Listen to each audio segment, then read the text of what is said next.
सुबह की हल्की रोशनी धीरे धीरे रसोई में उतरती है। घर अभी अभी जागना शुरू कर रहा है, लेकिन आज चूल्हे की आग नहीं जलती। वह धीरे से गैस सिलेंडर को छूकर देखती है।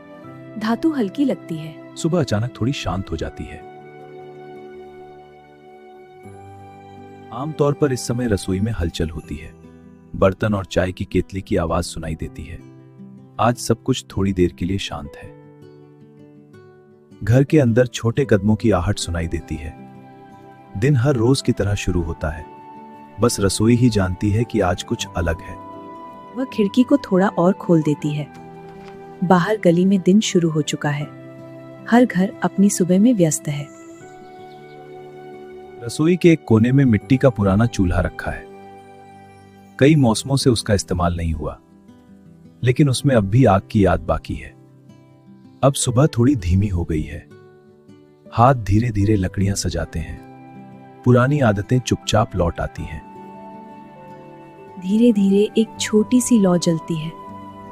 रसोई में फिर से गर्माहट फैलने लगती है। सुबह अब पूरी लगती है। केतली से भाप धीरे धीरे उठती है। आज नाश्ता थोड़ा देर से बन रहा है, लेकिन घर फिर से गर्म और शांत है। बाहर दिन धीरे धीरे आगे बढ़ रहा है। रसोई फिर से अपनी लय में लौट आई है। कभी कभी एक शांत सुबह हमें धैर्य सिखा देती है। दोपहर की धूप अब घर में उतर आई है।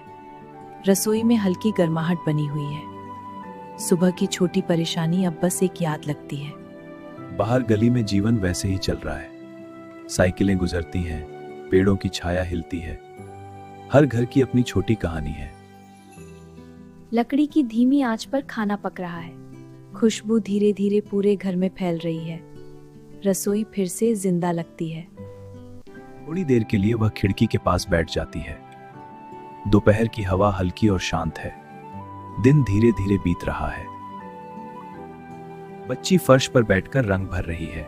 कागज पर घर और सूरज बनते हैं। छोटे हाथों में दिन की अपनी दुनिया है।